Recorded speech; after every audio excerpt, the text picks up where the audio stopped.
এই পুরো দুনিয়াটা হচ্ছে অভিনয়ের মঞ্চ। কথা সাহিত্যিক তিনি বলছেন তার মতো করে এই পুরো দুনিয়াটাই অভিনয়ের মঞ্চ, আর আমরা সবাই নিজ নিজ জায়গায় অন্যের সাথে অভিনয় করছি। কোনো কোনো ক্ষেত্রে আমরা নিজেরা নিজেদের সাথে অভিনয় করছি। তিনি বলছিলেন আমরা সবাই অভিনেতা, আর সবচেয়ে বড় অভিনেতা হচ্ছে পলিটিশিয়ানরা, কারণ তাদেরকে অনেক বড় মঞ্চে অভিনয় করতে হয়। এটা আমার কথা না, হুমায়ুন আহমেদের কথা, পড়ে দেখ।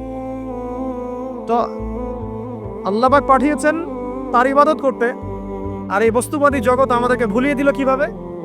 কয়েকটা প্রলোভন দিল। প্রথম প্রলোভন হচ্ছে টাকা, তারপরে জীবনে কি করব প্রতিষ্ঠিত হওয়ার চিন্তা, তারপরে চাই চাই আরো চাই এই একটা আকীদা দর্শন, তারপরে আমার পরে আমার স্ত্রী সন্তান আহাল পরিবারের কি হবে, আর আরেকটা দর্শন আছে, এটাকে বলে চারবাক দর্শন।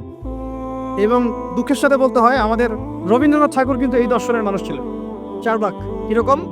তার কবিতা পড়লে দেখবেন লেখা আছে, দু হাতে যা পাও হাত পেতে নাও, দু হাতে যা পাও হাত পেতে নাও, বাকির খাতা শূন্য থাক, বাকির খাতা শূন্য থাক। ঠিক চারবাক দর্শন, এটা ফিলোসফি পড়েছেন, এখানে অনেক টিচারও আছেন আমি জানি, তারা এই কথাগুলো বুঝবেন। চারবাক দর্শন কেমন? ঋণ করে ঘি খাও, ঋণ করে ঘি খাও, যতদিন বাঁচবে সুখে বাঁচবে, এটা হলো চারবাক দর্শন। তো দু হাতে যা পাও হাত পেতে নাও, বাকির খাতা শূন্য থাক, মিল আছে না? ঋণ করে হলো ঘি খান, যেভাবে হোক ঘি খান, মানে ঋণ করে হলো ঘি খান, যতদিন বাঁচবেন সুখে বাঁচবেন। তাহলে এই দর্শনগুলো বস্তুবাদী না? বুঝতে পারছেন কিনা? মেটেরিয়ালিজম, বস্তুবাদিতা, মানে আপনি চোখের সামনে যা দেখছেন এই দুনিয়া, যেভাবে হোক অর্জন করে নেন, বাকির খাতা শূন্য থাক। ইসলামিক কনসেপ্ট এর টোটাল ডিফারেন্ট কনসেপ্ট। ইসলামের ঈমান, আকীদা, ইসলাম, পরকাল, মুহাম্মদ সাল্লাল্লাহু আলাইহি ওয়াসাল্লামের আদর্শ সম্পূর্ণ ডিফারেন্ট। আমরা বলি কি, এই দুনিয়াতে আমরা মুসাফির, দুনিয়াতে আমরা কি মুসাফির, কে কতদিন থাকবো কোনো ঠিক নাই। নবীজি বলছেন, হে আব্দুল্লাহ বিন ওমর, তুমি দুনিয়াতে মুসাফিরের মতো থাকো, সকালবেলা উঠলে সন্ধ্যার অপেক্ষা করো না, সন্ধ্যাবেলা হলে সকালের অপেক্ষা করো। দর্শনের মধ্যে কত পার্থক্য না? আকাশ কত পার্থক্য না? এখন যদি এই বস্তুবাদী দর্শন দিয়ে আপনি চলাফেরা করেন, তাহলে তো আপনার লাইফের অ্যাম্বিশন হবে একটা ফ্ল্যাট, আর ওটা এনি হাও আপনাকে অ্যাচিভ করতে হবে, legal way or illegal way, আপনাকে অ্যাচিভ করতেই হবে, অ্যাচিভ করতেই হবে, যেহেতু আপনার মোটিভটা হচ্ছে মেটেরিয়ালিজম, বস্তুবাদিতা।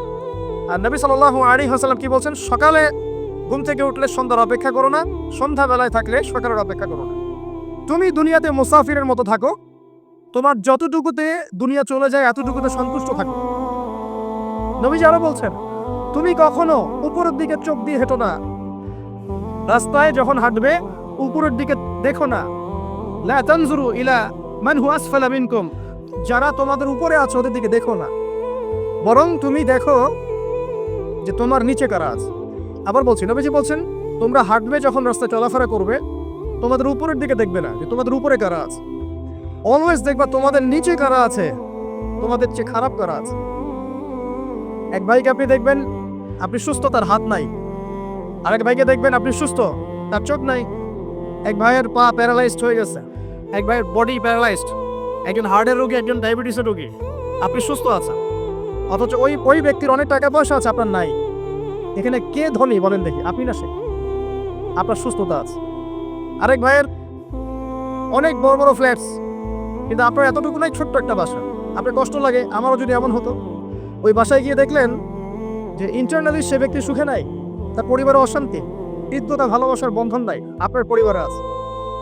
একটা রিক্সাওয়ালা সারাদিন রিক্সা চালিয়ে 500-1000 টাকা আর্ন করে বাসায় চলে গেল, গিয়ে মাশাআল্লাহ আলু ভর্তা, ডিম ভাজা, ডাল দিয়ে ভাত খাচ্ছে, সুখে আছে, দিব্যি, বউয়ের সাথে গল্প করছে, চাঁদ দেখছে। আর সেই তো কবে আপনি ওয়াইফ কিনে চাঁদ দেখেছেন ঠিক নাই, আপনি টাকা অর্জন করার নেশায় বছরের পর বছর স্ত্রী থেকে দূরে আছে, দেখারই সৌভাগ্য হয়। আসলে সুখ কাকে বলে? সুখটা কি জিনিস? ঢাকাবাসীকে সুখ বোঝানো দরকার। সুখটা কি জিনিস? সুখটা হচ্ছে ইন্টারনাল পিস। যখন আপনি বা আমি নিজেকে বলছি, যখন আমরা আল্লাহকে পাবো, আল্লাহ পাকের ইবাদতের মধ্য দিয়ে, রাসূলের সুন্নতের মধ্য দিয়ে অল্পে তুষ্ট থাকতে পারবো, যা আছে এতে শুকরিয়া আদায় করবো, আপনার হচ্ছে সুখী মানুষ দুনিয়াতে কেউ নাই, কেউ নাই দুনিয়া। কিন্তু বস্তুবাদিতা আপনাকে এই আকীদা আদর্শ থেকে সম্পূর্ণ ডিমোটিভেট করে দেবে। আপনাকে খালি চাই চাই আরো চাই, যে দু হাতে যাবো হাত পেতে নাও, বাকির খাতা শূন্য থাকার। আমাদের দর্শন দু হাতে যাবো হাত পেতে নাও না, বরং দুনিয়াতে যতটুকু পাও এতটুকুতে সন্তুষ্ট থাকো, বাকির খাতা শূন্য থাক না, বাকির খাতা পূর্ণ হোক। মানে পরকালটা বাকির খাতা না, পরকালের বাকির খাতাটা পূর্ণ হোক। প্রয়োজনে দুনিয়ার সব চলে যায় যাক, প্রয়োজনে দুনিয়ার সব যদি চলেও যায় যাক, তারপরে বাকির খাতা কি হোক? পূর্ণ হোক। এটাই আল্লাহ রাব্বুল আলামিন সূরা আ'লার মধ্যে বলছেন, বাল তুসিরুনাল হায়াতাদ দুনিয়া, তোমরা এই দুনিয়ার জীবনটাকেই প্রাধান্য দিও। ওয়াল আখিরাতু খায়রুন ওয়া আবকা, কিন্তু আখিরাত হচ্ছে সবচেয়ে উত্তম এবং চিরস্থায়ী। প্রিয় ভাই এবং বোনেরা যারা আলোচনা শুনছেন, আজকে আমাদের প্রথম সবক হওয়া উচিত দুনিয়ার নেশায় আমরা না পড়ি। আল্লাহ পাক আমাদেরকে তৌফিক দান। এর মানে এই না আমরা দুনিয়ার প্রোগ্রেসে যাব না, অবশ্যই যাব, আমরা অবশ্যই যাব। পুরো নেশন জাতিগতভাবেই আমাদেরকে এই ওয়ার্ল্ডের সমকক্ষ তো হতে হবে, হবে কি না? আমরা কি ওয়ার্ল্ডের সমকক্ষ হতে পেরেছি? আপনাদের কি মনে হয় যে মিলস, ইন্ডাস্ট্রিজ, ফ্যাক্টরিজ, সেতু, ফ্লাইওভার এইগুলো করলেই মনে হয় যে ওয়ার্ল্ডের সমকক্ষ হওয়া যায়? প্রত্যেক জনগণ ভিতর থেকে সুখী কিনা, তাদের অন্ন, বস্ত্র, চিকিৎসা, শিক্ষা, বাসস্থান, এই যে মৌলিক চাহিদা, বেকারত্ব ঘোচানো, 3 বেলা খেয়ে পরে বাঁচা, জীবনের অধিকার, সিকিউরিটি, এই জিনিসগুলো আমাদের নিশ্চিত হচ্ছে কিনা, এটা হচ্ছে আপনার উন্নতির মানদণ্ড। উন্নতির মানদণ্ড কি? আমরা এখন যেখানে আছি না, 1776 সালে অ্যাডাম স্মিথ তার চেয়ে আগের জায়গায় ছিল। 1776 সালে অ্যাডাম স্মিথ একটা বই লিখেছেন, তার নাম হচ্ছে যে দ্য ওয়েলথ অফ নেশন, এই কিভাবে একটা রাষ্ট্রের ওয়েলথ ফাংশন করে। ওই 1776 সালে তিনি যে চিন্তাগুলো করেছেন, এখন পর্যন্ত আমরা সেই চিন্তা বাস্তবায়ন করতে পারি নাই। 1776 সালের চিন্তা, কিন্তু ওই চিন্তা বাস্তবায়ন করেছে পশ্চিমারা। পশ্চিমা সভ্যতা যেটা আপনি দেখছেন দাঁড়িয়ে আছে, এই একটা বইয়ের উপর দাঁড়িয়ে আছে। যেমন একটা এক্সাম্পল দেই, আলোচনা কঠিন হয়ে যাবে, অন্যদিকে যাব। আমরা মনে করি যে অর্থনীতি আমরা নিয়ন্ত্রণ করব, ঠিক আছে, অর্থনীতির পুরো বিষয়গুলো আমরা নিয়ন্ত্রণ করে আমরা সমৃদ্ধি নিয়ে আসবো। আসলে বিষয়টা কি জানেন? অর্থনীতি নিজের একটা ফ্লো আছে, ও নিজেই নিজেকে নিয়ন্ত্রণ করে, এবং তার উপর একটা ইনভিজিবল হ্যান্ড থাকে, অদৃশ্য হাত, যেটা আমরা বলি আল্লাহ রাব্বুল আলামিন। আল্লাহ রাব্বুল আলামিন এই পুরো অর্থনীতিকে নিয়ন্ত্রণ করে। আমরা যখন সেটাকে ইন্টারফেয়ার করতে যাব, তখন ইকোনমি কলাপস করে যাবে। এই যে করছে কলাপস। আরো ব্যাপার আছে, শুধু ব্যবসা, অর্থনীতি, এক্সপোর্ট ইম্পোর্ট, এগুলোকে তিনি জাতির মানদণ্ড বলতেন না। তিনি বলতেন যতক্ষণ পর্যন্ত জাতির প্রত্যেক ব্যক্তির মধ্যে এথিক্স না আসবে, নীতি যতক্ষণ পর্যন্ত না আসবে, আপনি করাপশন থামাতে পারবেন। তাই হয়েছে না? শুধু ব্যবসা না, আদর্শ কতটুকু আছে। এই যে আপনি দেখছেন বিভিন্ন জায়গায় ভেজাল খাবার খাওয়াচ্ছে, ওদেরকে টাকার অভাব আছে? ওদের টাকার কিন্তু অভাব নাই। নেম ফ্রেমে কোনো ঘাটতি আছে? এস্টাবলিশড বিজনেস, তাহলে কেন আপনাকে ভেজাল খাওয়া? কারণ তার মধ্যে এথিক্স নাই, নীতি নাই। এই জন্য জাতির প্রত্যেক সদস্যকে, মানে প্রত্যেক জনগণের প্রত্যেককেই আগে নীতিগত শিক্ষা দেওয়া উচিত। আর এই কাজটাই করে ইসলাম। এই এথিক্স এবং নীতি শেখাকে ইসলাম। ইসলামের চেয়ে সার্বজনীনভাবে এবং যুগোপযোগীভাবে কেউই এথিক্স শেখাতে পারবে না। কাগজে কলমে অনেকে অনেক কথা বলতে পারে, প্র্যাকটিক্যালি শেখাবে কে? ইসলাম। এখন বলতে পারেন তাহলে মুসলিমদের মধ্যে দুর্নীতি কেন, মুসলিমদের মধ্যে কেন এই সমস্যাগুলো হয়? উত্তর একটাই, ওই যে স্যার বলে গেলেন, আমি বিভিন্ন ওয়াজে যে এক এক জায়গায় এক এক কথা বলে। উত্তরটা কি? উত্তরটা হচ্ছে যে কোরআন এবং সুন্নাহর সঠিক যে শিক্ষাটা আছে, এই শিক্ষাটা আমরা অনেকেই বাস্তবায়ন করতে পারছি না। এটা আমাদের ব্যর্থতা। এটা কাদের ব্যর্থতা? এটা আমাদের ব্যর্থ। এখানে আমাদের ব্যক্তির স্বার্থ থাকতে পারে, এখানে আমার জ্ঞানের স্বল্পতা থাকতে পারে, আমার ভিতরে অহংকার থাকতে পারে, বা আমি অল্প শিক্ষিত হতে পারি, এবং এমন হতে পারে আমার জ্ঞানটা যুগোপযোগী না। ইসলামিক জ্ঞান আমার মধ্যে আছে, কিন্তু কিভাবে এই জ্ঞান দিয়ে ওয়ার্ল্ডকে ডিল করবো, এই জ্ঞানটা আমার মধ্যে নেই। এই কারণে আমরা হয়তোবা ইসলাম, কোরআন, সুন্নাহ হাতে থাকার পরেও এই সমস্যাগুলো ফেস করছি। প্রথম সমস্যা হচ্ছে বস্তুবাদিতা। আল্লাহ পাক আমরা সবাইকে, যারা আলোচনা শুনছি, দুনিয়ার প্রেমিক হওয়া থেকে বাঁচাক বলি। দুনিয়ার প্রেমিক না, প্রেমিক হবো কার? আল্লাহর আখিরাতে। কতটুকু দাম আছে দুনিয়ার? আল্লাহ পাক বলছেন একটা মাছির পাখার সমানও না। একটা মাছির পাখার কি দাম আছে আপনার কাছে? আল্লাহ পাক বলছেন পুরো দুনিয়ার দাম আমার কাছে যদি একটা মাছির পাখার সমান হতো, তাহলে এই দুনিয়াতে কোনো কাফের মুশরিক পানি পান করতে পারত না। তার মানে এই দুনিয়াতে যা করো করো, আমার তো কোনো দামই নাই দুনিয়া। কালকেই তো আমি দুনিয়া ধ্বংস করবো। আর ওই যে দুই জাতির কথা বললাম, জিন এবং মানব জাতি, আপনারা সূরা আর রহমান পড়বেন। রহমান নামটা অনেক ব্যাপক, দয়াময়ের নাম, তার মানে আল্লাহ পাক মার্সিফুল, মোস্ট মার্সিফুল। কিন্তু এই সূরা আর রহমানেই একটা ভয়ঙ্কর আয়াত আছে, কি? সানাফরুগু লাকুম আইয়ুহাস সাকলান, হে মানুষ এবং জিন, হে মানুষ এবং জিন, শীঘ্রই আমি তোমাদের দুইটা জাতিকে ডিল করার জন্য ফারেক হচ্ছি, অপেক্ষা করতে থাকি। মানে আল্লাহ পাক কুল্লু ইয়াউমিন হুয়া ফি শাআন, মানে আল্লাহ পাক কি করেন, সব সময় তার কাজে ব্যস্ত আছেন। মহাবিশ্বের তো গ্রহ নক্ষত্র গ্যালাক্সির অভাব নাই, মাখলুকের কোনো অভাব নাই। আল্লাহ পাক প্রত্যেকটা মুহূর্তেই তার কাজে ব্যস্ত আছে, তার কাজে শানে ব্যস্ত আছে। কিন্তু এই ব্যস্ততা থেকে ফারেক হবেন কাদের জন্য? মানুষ আর জিনের জন্য। মানুষ আর জিনের জন্য আল্লাহ পাক বলেন সানাফরুগু লাকুম আইয়ুহাস সাকলান, দাঁড়াও, দুনিয়ার মধ্যে এইসব করে বেড়াচ্ছ, তোমাদের দুই জাতির জন্য আমি অচিরে ফারেক হব ইনশাআল্লাহ। ওইটাই হলো কিয়ামতের দিন। যদি ওই দিনটা আমরা মাথায় রেখে চলি, ইনশাআল্লাহ আমরা কেউ বস্তুবাদী হব না ইনশাআল্লাহ। আল্লাহ পাক আমাদের সবাইকে দুনিয়া মুসাফিরের মতো থাকার তৌফিক দান করুন। আমরা উন্নতি করব, অবশ্যই অগ্রগতি করব, আমরা সবকিছুই করব, কিন্তু দুনিয়ার পূজায় ডুবে যাব না। এটা একটা বড় চ্যালেঞ্জ। মানে মধ্যমপন্থী থাকতে হবে, না একদম গোলালু মার্কা আর না চরমপন্থী, মাঝামাঝি থাকার চেষ্টা করতে হবে। আল্লাহ তৌফিক দান করবেন। ঢাকাবাসীর জন্য এর চেয়ে বড় কোনো নসিহত হতে পারে না। ঢাকা থেকে, ঢাকার মতো যত মানে সিটিজ, মেগা সিটিজ আছে সারা ওয়ার্ল্ডে, তাদের জন্য এটাই প্রথম নসিহত, বস্তুবাদিতা ত্যাগ করতে হবে। বস্তুবাদিতা। আল্লাহ পাক আমাদের সবাইকে বাকির খাতা পূর্ণ করার তৌফিক দান করেন। এখন একটা লক্ষ্য পেলাম, কি জন্য দুনিয়া এসেছি? আল্লাহর ইবাদত করার জন্য। এখন অনেকে ভুল বুঝে প্রশ্ন করতে পারে, তাদের জ্ঞানের স্বল্পতা। আমি ওদেরকে দোষারোপ করবো না, কারণ আমাদের শিক্ষার সমস্যা আছে। আমরা তো সবার মাঝে ইসলামিক সার্বজনীন শিক্ষা দিতে পারছি না। এই কারণে অনেকে প্রশ্ন করতে পারে, তাহলে কি সারা জীবন আল্লাহ বিল্লাহি করতে হবে? আমি কি সারা জীবন তাসবিহ তাহলিল জিকির আজকার নামাজি পড়ে বেড়াবো? তাহলে এটা হলো তার ভুল বুঝ। এই আয়াত সম্পর্কে ভুল ব্যাখ্যা। সঠিক ব্যাখ্যাটা কি? সঠিক ব্যাখ্যা হচ্ছে সূরা হাশরের 7 নম্বর আয়াত। কত নম্বর? সূরা হাশর 7 নম্বর আয়াত। আল্লাহ পাক বলেন, ওয়া মা আতাকুমুর রাসূলু ফাখুযুহ। রাসূলুল্লাহ সাল্লাল্লাহু আলাইহি ওয়াসাল্লাম তোমাদেরকে যা যা দিয়েছেন সব নিয়ে নাও। ওয়া মা নাহাকুম আনহু ফান্তাহু। রাসূল যা থেকে বিরত থাকতে বলেছেন সমস্ত বিষয় থেকে দূরে থাক। এখন এই আয়াতটাকে সামনে রেখে কুরআন সুন্নাহকে যদি আমরা ঘাঁটি, আমরা দেখব রাসূলুল্লাহ সাল্লাল্লাহু আলাইহি ওয়াসাল্লাম পেশাব পায়খানা ইস্তেনজা করা থেকে শুরু করে রাষ্ট্র চালানো পর্যন্ত প্রতিটা কাজের হেদায়েত দিয়ে গেছেন। আলহামদুলিল্লাহ। এটা কেউ মানি বা না মানি, দিয়ে গেছেন, এটা বিশ্বাস করতে হবে। আমল করতে পারি বা না পারি, নবী দিয়ে গেছেন, বিশ্বাস করতে হবে। দলিল চাচ্ছেন, আপনি সহিহ বুখারী খোলেন, মুসলিম খোলেন, তিরমিজি, নাসাই, আবু দাউদ এগুলো খোলেন, দেখবেন আপনি ইস্তেনজা করবেন কিভাবে, বসবেন কিভাবে, ঢোকার সময় কোন পা দিয়ে ঢুকবেন, বের হওয়ার সময় কোন পা দিয়ে বের হবেন, ইস্তেনজা করার সময় কথা বলতে পারবেন কিনা, কতটুকু বলতে পারবেন, গোসল কেমন করে করবেন, ওযু কিভাবে করবেন, আপনি আগে কি পা থেকে শুরু করবেন নাকি হাত থেকে শুরু করবেন, কিভাবে নামাজ পড়বেন, আগে গিয়ে কি সাজদা করবেন নাকি ইকামত হবে, আজান হবে, আল্লাহু আকবার তাকবীর দিবেন, কিভাবে নামাজ শেষে বের হয়ে আপনি ব্যবসায় চলে যাবেন, কিভাবে আপনি ব্যবসা করবেন, কিভাবে চাকরি বাকরি করবেন, সমাজের মানুষের সাথে মেলামেশা করবেন, মানুষকে দিনের দাওয়াত দিবেন, ইভেন কিভাবে আপনাকে যদি আল্লাহ ক্ষমতা দেন আপনি কিভাবে সোসাইটি মেনটেন করবেন, সমাজ এবং রাষ্ট্র মেনটেন করবেন, প্রতিটা হেদায়েত খুঁটিনাটি কোরআন এবং সুন্নাহ দিয়েছে আমাদেরকে। এই বিশ্বাস আগে রাখতে হবে। এই বিশ্বাস না রাখলে কেউ মুসলিম হতে পারবে না। I am very sorry to say, এই বিশ্বাস না করলে কেউ মুসলিম হতে পারবে। আগে বিশ্বাস, তারপরে কাজ করতে পারেন কিনা সেটা পরের ইস্যু। এবং আমি বলে দিচ্ছি, এই যুগে আপনি 100% পারবেন না। সিম্পল, এই যুগে আপনি 100% পারবেন না, এটা স্বাভাবিক।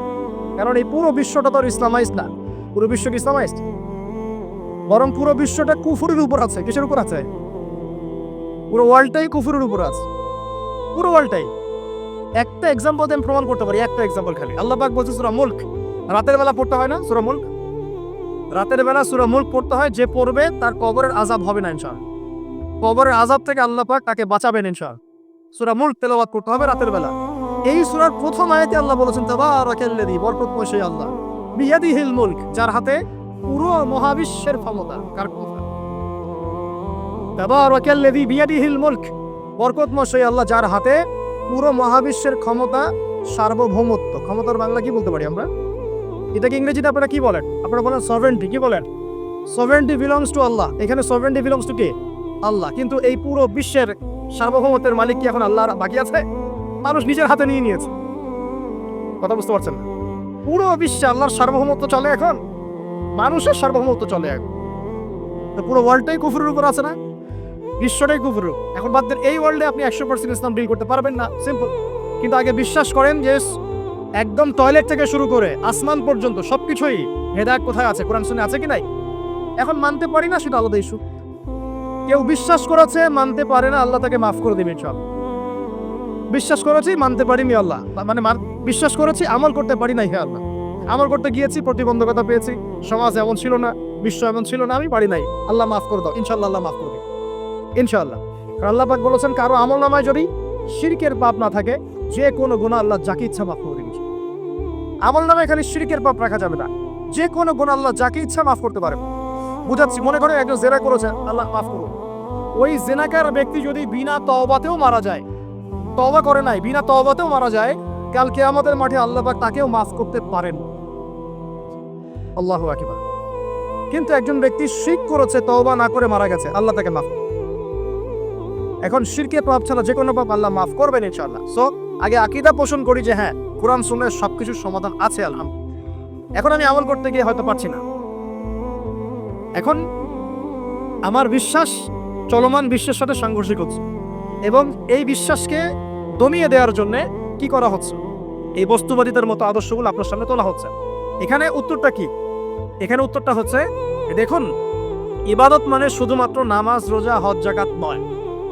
ইবাদত মানে শুধুমাত্র নামাজ, রোজা, হজ, যাকাত নয়, বরং আমার জীবনের প্রতিটা সেক্টরই ইবাদত বলে কাউন্ট হবে যদি আমি সেই কাজটাকে নবীর সুন্নাত অনুযায়ী করতে পারি।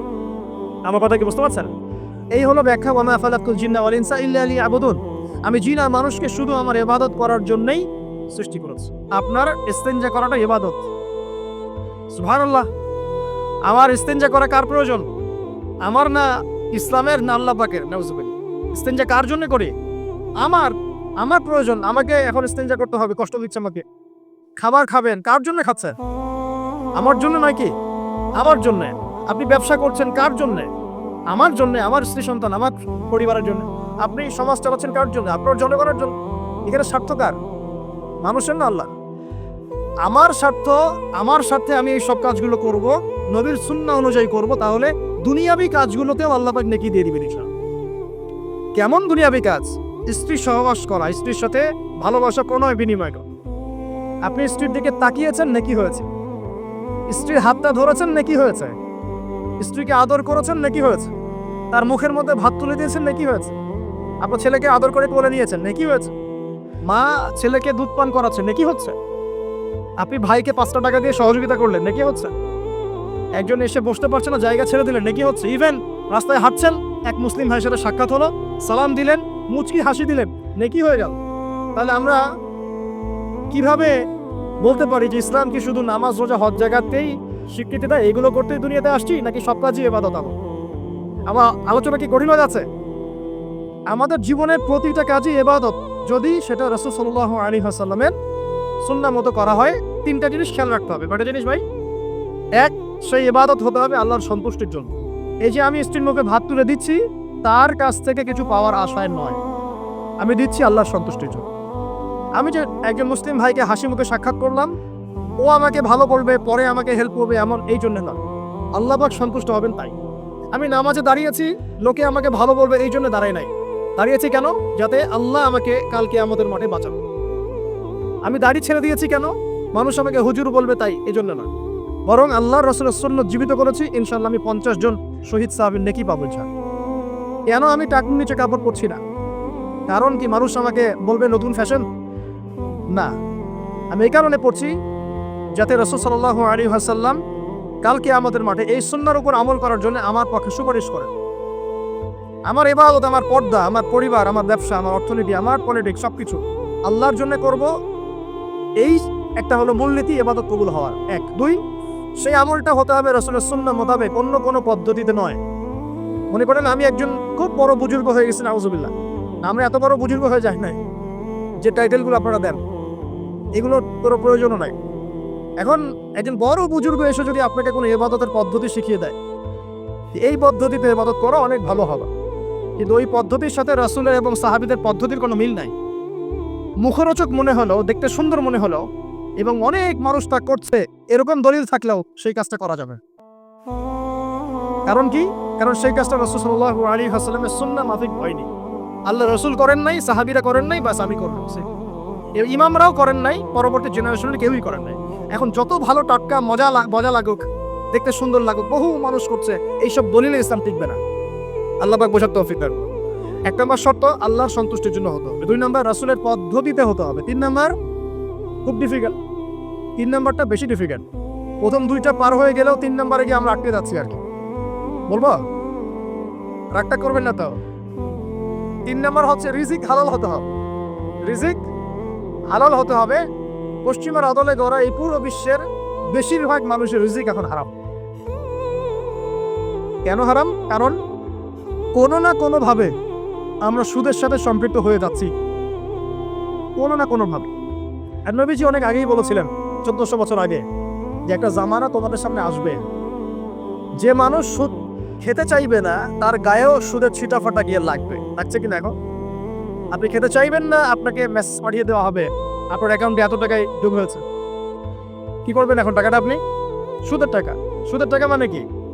1 দিরহাম যে ব্যক্তি সুদ খেয়েছে সে যেন 36টা মেয়ের সাথে জেনার পাপ করেছে।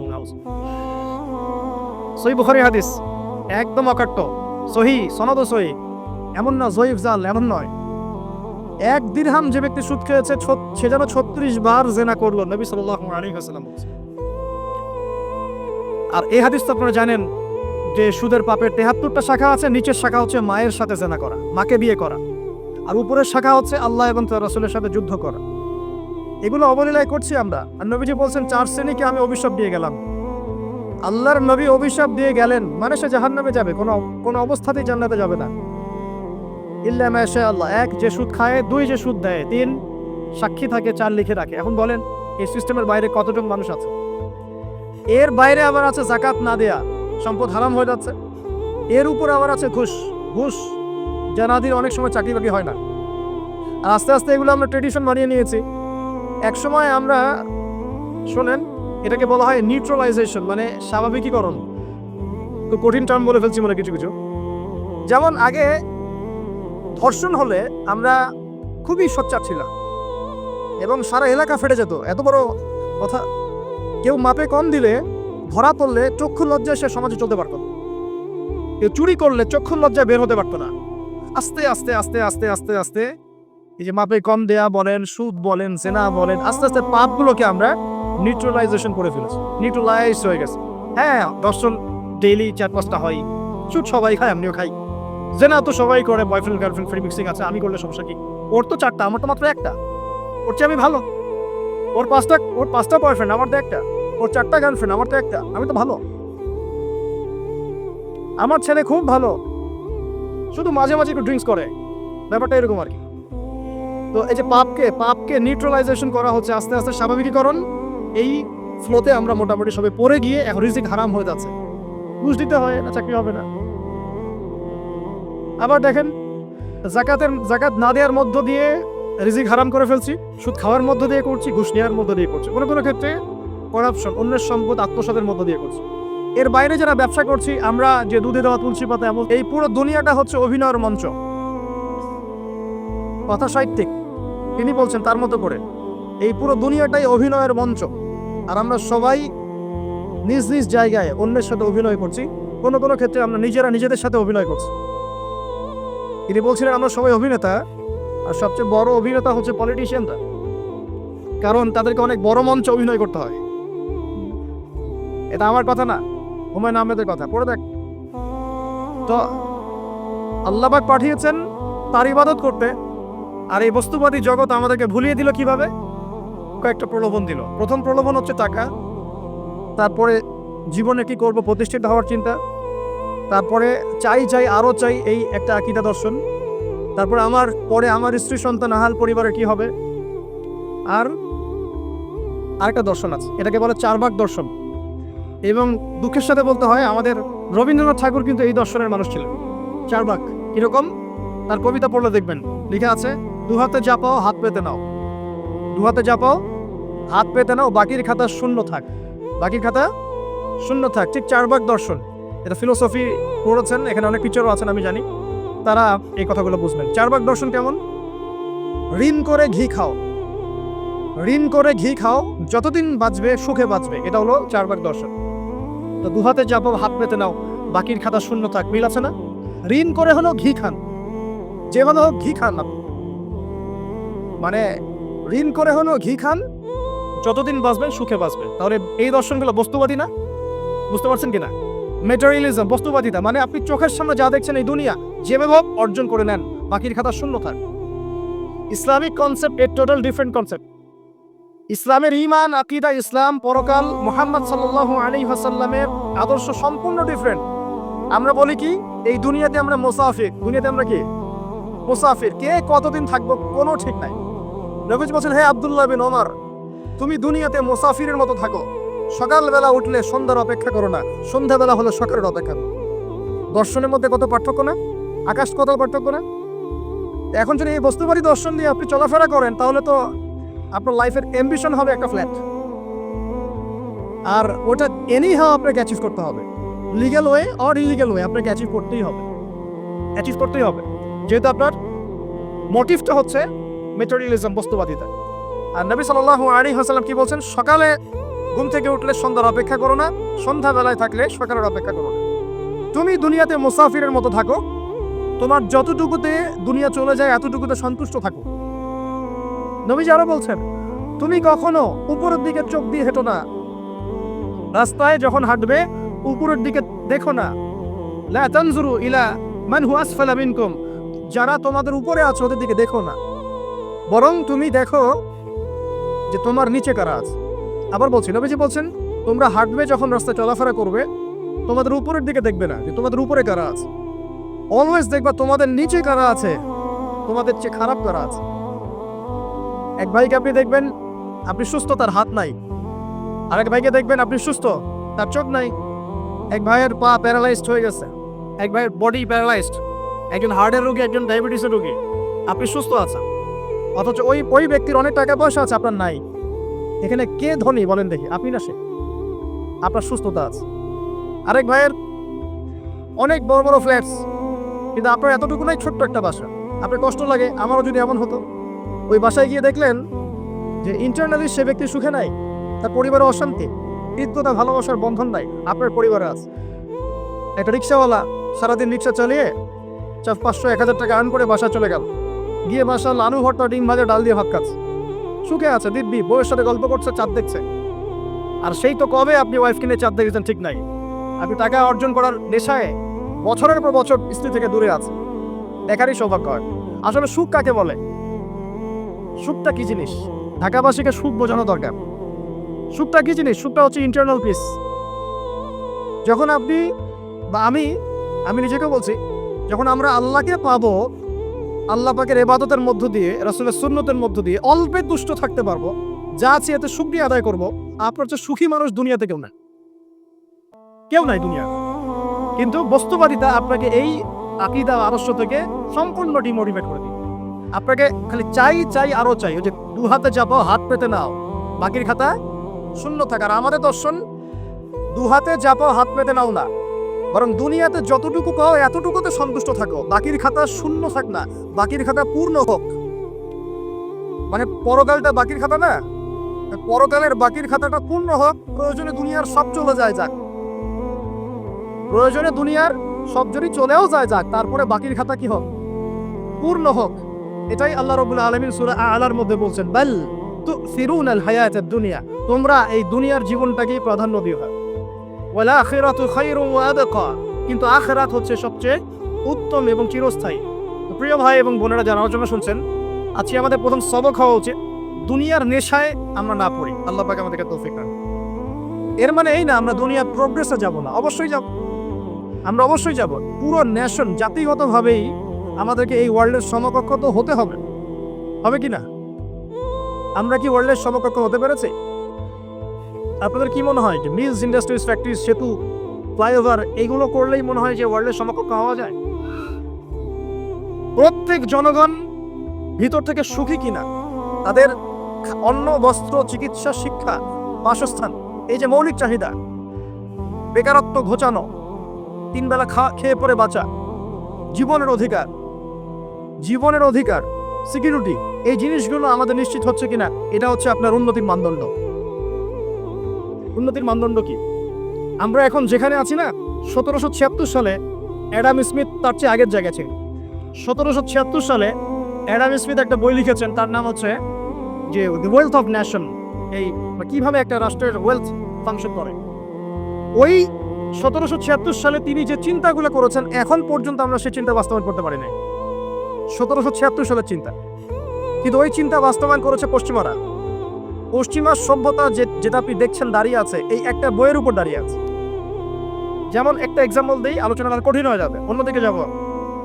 আমরা মনে করি যে অর্থনীতি আমরা নিয়ন্ত্রণ করব, ঠিক আছে, অর্থনীতির পুরো বিষয়গুলো আমরা নিয়ন্ত্রণ করে আমরা সমৃদ্ধি নিয়ে আসবো।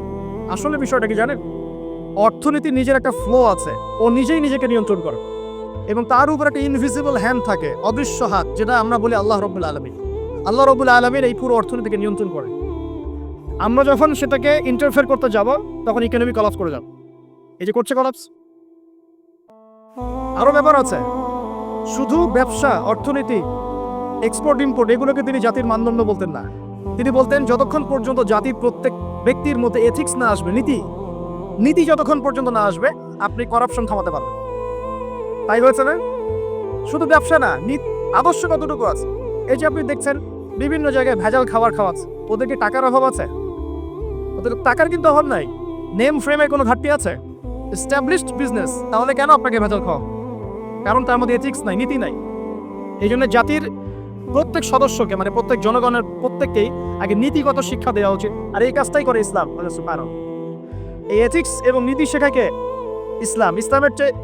ইসলামের চেয়ে সার্বজনীনভাবে এবং যুগোপযোগীভাবে কেউই এথিক্স শেখাতে পারবে না। কাগজে কলমে অনেকে অনেক কথা বলতে পারে, প্র্যাকটিক্যালি শেখাবে কে? ইসলাম। এখন বলতে পারেন তাহলে মুসলিমদের মধ্যে দুর্নীতি কেন, মুসলিমদের মধ্যে কেন এই সমস্যাগুলো হয়? উত্তর একটাই, ওই যে স্যার বলে গেলেন আমি বিভিন্ন ওয়াজে যে এক এক জায়গায় এক এক কথা বলে। উত্তরটা কি? উত্তরটা হচ্ছে যে কোরআন এবং সুন্নাহর সঠিক যে শিক্ষাটা আছে এই শিক্ষাটা আমরা অনেকেই বাস্তবায়ন করতে পারছি না। এটা আমাদের ব্যর্থতা। এটা কাদের ব্যর্থতা? এটা আমাদের ব্যর্থ। এখানে আমাদের ব্যক্তির স্বার্থ থাকতে পারে, এখানে আমার জ্ঞানের স্বল্পতা থাকতে পারে, আমার ভিতরে অহংকার থাকতে পারে, বা আমি অল্প শিক্ষিত হতে পারি, এবং এমন হতে পারে আমার জ্ঞানটা যুগোপযোগী না। ইসলামিক জ্ঞান আমার মধ্যে আছে কিন্তু কিভাবে এই জ্ঞান দিয়ে ওয়ার্ল্ডকে ডিল করবো এই জ্ঞানটা আমার মধ্যে নেই। এই কারণে আমরা হয়তোবা ইসলাম কোরআন সুন্নাহ হাতে থাকার পরেও এই সমস্যাগুলো ফেস করছি। প্রথম সমস্যা হচ্ছে বস্তুবাদিতা। আল্লাহ পাক আমরা সবাইকে যারা আলোচনা শুনছি দুনিয়ার প্রেমিক হওয়া থেকে বাঁচাক বলি। আমি দুনিয়ার প্রেমিক না, প্রেমিক হবো কার? আল্লাহ আখিরাতে। কতটুকু দাম আছে দুনিয়ার? আল্লাহ পাক বলছেন একটা মাছির পাখার সমানও না। একটা মাছির পাখার কি দাম আছে আপনার কাছে? আল্লাহ পাক বলছেন পুরো দুনিয়ার দাম আমার কাছে যদি একটা মাছির পাখার সমান হতো তাহলে এই দুনিয়াতে কোনো কাফের মুশরিক পানি পান করতে পারত না। তার মানে এই দুনিয়াতে যা করো করো, আমার তো কোনো দামই নাই দুনিয়া। কালকেই তো আমি দুনিয়া ধ্বংস করবো। আর ওই যে দুই জাতির কথা বললাম, জিন এবং মানব জাতি, আপনারা সূরা আর রহমান পড়বেন। রহমান নামটা অনেক ব্যাপক, দয়াময়ের নাম, তার মানে আল্লাহ পাক মার্সিফুল, মোস্ট মার্সিফুল। কিন্তু এই সূরা আর রহমানেই একটা ভয়ঙ্কর আয়াত আছে, কি সানাফরুগু লাকুম আইয়ুহাস সাকলান, হে মানুষ এবং জিন, হে মানুষ এবং জিন, শীঘ্রই আমি তোমাদের দুইটা জাতিকে ডিল করার জন্য ফারেগ হচ্ছি, অপেক্ষা করতে থাকি। মানে আল্লাহ পাক কুল্লু ইয়াউমিন হুয়া ফি শাআন, মানে আল্লাহ পাক কি করেন? সবসময় তার কাজে ব্যস্ত আছে। মহাবিশ্বের তো গ্রহ নক্ষত্র গ্যালাক্সির অভাব নাই, মাখলুকের কোনো অভাব নাই। আল্লাহ পাক প্রত্যেকটা মুহূর্তেই তার কাজে ব্যস্ত আছে, তার কাজে শানে ব্যস্ত আছে। কিন্তু এই ব্যস্ততা থেকে ফারেগ হবেন কাদের জন্য? মানুষ আর জিনের জন্য। মানুষ আর জিনের জন্য আল্লাহ পাক বলেন সানাফরুগু লাকুম আইয়ুহাস সাকলান, দাঁড়াও, দুনিয়ার মধ্যে এইসব করে বেড়াচ্ছ, তোমাদের দুই জাতির জন্য আমি অচিরে ফারেগ হব ইনশাআল্লাহ। ওইটাই হলো কিয়ামতের দিন। যদি ওই দিনটা আমরা মাথায় রেখে চলি ইনশাআল্লাহ আমরা কেউ বস্তুবাদী হব না ইনশাআল্লাহ। আল্লাহ পাক আমাদের সবাইকে দুনিয়া মুসাফিরের মতো থাকার তৌফিক দান করুন। আমরা উন্নতি করব, অবশ্যই অগ্রগতি করব, আমরা সবকিছুই করব, কিন্তু দুনিয়ার পূজায় ডুবে যাব না। এটা একটা বড় চ্যালেঞ্জ। মানে মধ্যমপন্থী থাকতে হবে, না একদম গোলালু মার্কা আর না চরমপন্থী, মাঝামাঝি থাকার চেষ্টা করতে হবে। আল্লাহ তৌফিক দান করবেন। ঢাকাবাসীর জন্য এর চেয়ে বড় কোনো নসিহত হতে পারে না। ঢাকা থেকে, ঢাকার মতো যত মানে সিটিজ, মেগা সিটিজ আছে সারা ওয়ার্ল্ডে, তাদের জন্য এটাই প্রথম নসিহত, বস্তুবাদিতা ত্যাগ করতে হবে। বস্তুবাদিতা। আল্লাহ পাক আমাদের সবাইকে বাকির খাতা পূর্ণ করার তৌফিক দান করুন। এখন একটা লক্ষ্য পেলাম, কি জন্য দুনিয়া এসেছি? আল্লাহর ইবাদত করার জন্য। এখন অনেকে ভুল বুঝে প্রশ্ন করতে পারে, তাদের জ্ঞানের স্বল্পতা। আমি ওদেরকে দোষারোপ করবো না, কারণ আমাদের শিক্ষার সমস্যা আছে। আমরা তো সবার মাঝে ইসলামিক সার্বজনীন শিক্ষা দিতে পারছি না। এই কারণে অনেকে প্রশ্ন করতে পারে তাহলে কি সারা জীবন আল্লাহ বিল্লাহি করতে হবে? আমি কি সারা জীবন তাসবিহ তাহলিল জিকির আজকার নামাজি পড়ে বেড়াবো? তাহলে এটা হলো তার ভুল বুঝ। এই আয়াত সম্পর্কে ভুল ব্যাখ্যা। সঠিক ব্যাখ্যাটা কি? সঠিক ব্যাখ্যা হচ্ছে সূরা হাশরের 7 নম্বর আয়াত। কত নম্বর? সূরা হাশর 7 নম্বর আয়াত। আল্লাহ পাক বলেন, ওয়া মা আতাকুমুর রাসূলু ফাখুযুহু। রাসূলুল্লাহ সাল্লাল্লাহু আলাইহি ওয়াসাল্লাম তোমাদেরকে যা যা দিয়েছেন সব নিয়ে নাও। ওয়া মা নাহাকুম আনহু ফান্তাহু। রাসূল যা থেকে বিরত থাকতে বলেছেন সমস্ত বিষয় থেকে দূরে থাকো। এখন এই আয়াতটাকে সামনে রেখে কোরআন সুন্নাহকে যদি আমরা ঘাঁটি, আমরা দেখব রাসূলুল্লাহ সাল্লাল্লাহু আলাইহি ওয়াসাল্লাম পেশাব পায়খানা ইস্তেনজা করা থেকে শুরু করে রাষ্ট্র চালানো পর্যন্ত প্রতিটা কাজের হেদায়েত দিয়ে গেছেন। আলহামদুলিল্লাহ, এটা কেউ মানি বা না মানি দিয়ে গেছেন, এটা বিশ্বাস করতে হবে। আমল করতে পারি বা না পারি, নবী দিয়ে গেছেন, বিশ্বাস করতে হবে। দলিল চাচ্ছেন, আপনি সহিহ বুখারী খোলেন, মুসলিম খোলেন, তিরমিজি, নাসাই, আবু দাউদ এগুলো খোলেন, দেখবেন আপনি ইস্তেনজা করবেন কিভাবে, বসবেন কিভাবে, ঢোকার সময় কোন পা দিয়ে ঢুকবেন, বের হওয়ার সময় কোন পা দিয়ে বের হবেন, ইস্তেনজা করার সময় কথা বলতে পারবেন কিনা, কতটুকু বলতে পারবেন, গোসল কেমন করে করবেন, ওযু কিভাবে করবেন, আপনি আগে কি পা থেকে শুরু করবেন নাকি হাত থেকে শুরু করবেন, কিভাবে নামাজ পড়বেন, আগে গিয়ে কি সাজদা করবেন নাকি ইকামত হবে, আজান হবে, আল্লাহু আকবার তাকবীর দিবেন, কিভাবে নামাজ শেষে বের হয়ে আপনি ব্যবসায় চলে যাবেন, কিভাবে আপনি ব্যবসা করবেন, কিভাবে চাকরি বাকরি করবেন, সমাজের মানুষের সাথে মেলামেশা করবেন, মানুষকে দিনের দাওয়াত দিবেন, ইভেন কিভাবে আপনাকে যদি আল্লাহ ক্ষমতা দেন আপনি কিভাবে সোসাইটি মেনটেন করবেন, সমাজ এবং রাষ্ট্র মেনটেন করবেন, প্রতিটা হেদায়েত খুঁটিনাটি কোরআন এবং সুন্নাহ দিয়েছে আমাদেরকে। এই বিশ্বাস আগে রাখতে হবে। এই বিশ্বাস না রাখলে কেউ মুসলিম হতে পারবে না। I am very sorry to say, এই বিশ্বাস না করলে কেউ মুসলিম হতে পারবে। আগে বিশ্বাস, তারপরে কাজ করতে পারেন কিনা সেটা পরের ইস্যু। এবং আমি বলে দিচ্ছি, এই যুগে আপনি 100% পারবেন না। সিম্পল, এই যুগে আপনি 100% পারবেন না, এটা স্বাভাবিক। কারণ এই পুরো বিশ্বটা তো ইসলামাইজড না। পুরো বিশ্ব কি ইসলামাইজড? বরং পুরো বিশ্বটা কুফরের উপর আছে। কিসের উপর আছে? পুরো ওয়ার্ল্ডটাই কুফরের উপর আছে, পুরো ওয়ার্ল্ডটাই। একটা এক্সাম্পল দিয়ে আমি প্রমাণ করতে পারি, একটা এক্সাম্পল খালি। আল্লাহ পাক বলছে সূরা মুলক, রাতের বেলা পড়তে হয় না সূরা মুলক? রাতের বেলা সূরা মুলক পড়তে হয়, যে পড়বে তার কবরের আযাব হবে না ইনশাআল্লাহ। কবরের আযাব থেকে আল্লাহ পাক তাকে বাঁচাবেন ইনশাআল্লাহ। সূরা মুলক তেলাওয়াত করতে হবে রাতের বেলা। এই সূরার প্রথম আয়াতে আল্লাহ বলেছেন, তাবারাকাল্লাযী, বরকতময় সেই আল্লাহ, বিয়াদিহিল মুলক, যার হাতে পুরো মহাবিশ্বের ক্ষমতা। কার ক্ষমতা? তাবারাকাল্লাযী বিয়াদিহিল মুলক, বরকতময় সেই আল্লাহ যার হাতে পুরো মহাবিশ্বের ক্ষমতা, সার্বভৌমত্ব। ক্ষমতার বাংলা কি বলতে পারি আমরা? এটাকে ইংরেজিতে আপনারা কি বলেন? আপনারা বলেন সভরেন্টি। কি বলেন? সভরেন্টি বিলংস টু আল্লাহ। এখানে সভরেন্টি বিলংস টু কে? আল্লাহ। কিন্তু এই পুরো বিশ্বের সার্বভৌমত্বের মালিক কি এখন আল্লাহ বাকি আছে? মানুষ নিজের হাতে নিয়ে নিয়েছে। কথা বুঝতে পারছেন না? পুরো বিশ্বে আল্লাহর সার্বভৌমত্ব চলে এখন, মানুষের সার্বভৌমত্ব চলে এখন। পুরো ওয়ার্ল্ডটাই কুফরের উপর আছে না? বিশ্বটাই কুফরের। এখন বাদ দেন, এই ওয়ার্ল্ডে আপনি 100% ইসলাম ডিল করতে পারবেন না, সিম্পল। কিন্তু আগে বিশ্বাস করেন যে একদম টয়লেট থেকে শুরু করে আসমান পর্যন্ত সবকিছুই হেদায়েত কোথায় আছে, কোরআন শুনে আছে কি নাই। এখন মানতে পারি না, সেটা আলাদা ইস্যু। কেউ বিশ্বাস করেছে, মানতে পারে না, আল্লাহ তাকে মাফ করে দেবে সব। বিশ্বাস করেছি, মানতে পারিনি, আল্লাহ মানে বিশ্বাস করেছি, আমল করতে পারি নাই, হে আল্লাহ আমল করতে গিয়েছি, প্রতিবন্ধকতা পেয়েছি, সমাজ এমন ছিল না, বিশ্ব এমন ছিল না, আমি পারি নাই, আল্লাহ মাফ করে দাও। ইনশাআল্লাহ আল্লাহ মাফ করবে, ইনশাআল্লাহ। কারণ আল্লাহ পাক বলেছেন, কারো আমল নামায় যদি শিরকের পাপ না থাকে, যে কোনো গুনাহ আল্লাহ যাকে ইচ্ছা মাফ করে দেবে। আমল নামায় খালি শিরকের পাপ রাখা যাবে না, যে কোনো গুনাহ আল্লাহ যাকে ইচ্ছা মাফ করতে পারে। বুঝাচ্ছি, মনে করে একজন জেনা করেছে, আল্লাহ মাফ করুন। ওই জেনাকার ব্যক্তি যদি বিনা তওবাতেও মারা যায়, তওবা করে নাই, বিনা তওবাতেও মারা যায়, কাল কিয়ামতের মাঠে আল্লাহ পাক তাকেও মাফ করতে পারেন। আল্লাহু আকবার। কিন্তু একজন ব্যক্তি শিরক করেছে, তওবা না করে মারা গেছে, আল্লাহ তাকে মাফ। এখন শিরকের পাপ ছাড়া যে কোনো পাপ আল্লাহ মাফ করবেন ইনশাআল্লাহ। সো আগে আকীদা পোষণ করি যে হ্যাঁ, কোরআন সুন্নাহর সবকিছুর সমাধান আছে আলহামদুলিল্লাহ। এখন আমি আমল করতে গিয়ে হয়তো পারছি না। এখন আমার বিশ্বাস চলমান বিশ্বের সাথে সাংঘর্ষিক হচ্ছে, এবং এই বিশ্বাসকে দমিয়ে দেওয়ার জন্য কি করা হচ্ছে? এই বস্তুবাদীদের মতো আদর্শগুলো আপনার সামনে তোলা হচ্ছে। এখানে উত্তরটা কি? এখানে উত্তরটা হচ্ছে, দেখুন, ইবাদত মানে শুধুমাত্র নামাজ, রোজা, হজ, যাকাত নয়। ইবাদত মানে শুধুমাত্র নামাজ, রোজা, হজ, যাকাত নয়, বরং আমার জীবনের প্রতিটা সেক্টরই ইবাদত বলে কাউন্ট হবে যদি আমি সেই কাজটাকে নবীর সুন্নাত অনুযায়ী করতে পারি। আমার কথা কি বুঝতে পারছেন? এই হলো ব্যাখ্যা, ওয়া মা খালাকতুল জিন্না ওয়াল ইনসা ইল্লা লিয়াবুদুন। আমি জিন আর মানুষকে শুধু আমার ইবাদত করার জন্যই সৃষ্টি করেছি। আপনার ইস্তেনজা করাটা ইবাদত। সুবহানাল্লাহ। আমার ইস্তেনজা করা কার প্রয়োজন? আমার না, ইসলামের না আল্লাহ পাকের? নাউজুবিল্লাহ। ইস্তেনজা কার জন্য করি? আমার। আমার প্রয়োজন, আমাকে এখন স্টেঞ্জা করতে হবে, কষ্ট দিচ্ছে আমাকে। খাবার খাবেন, কার জন্য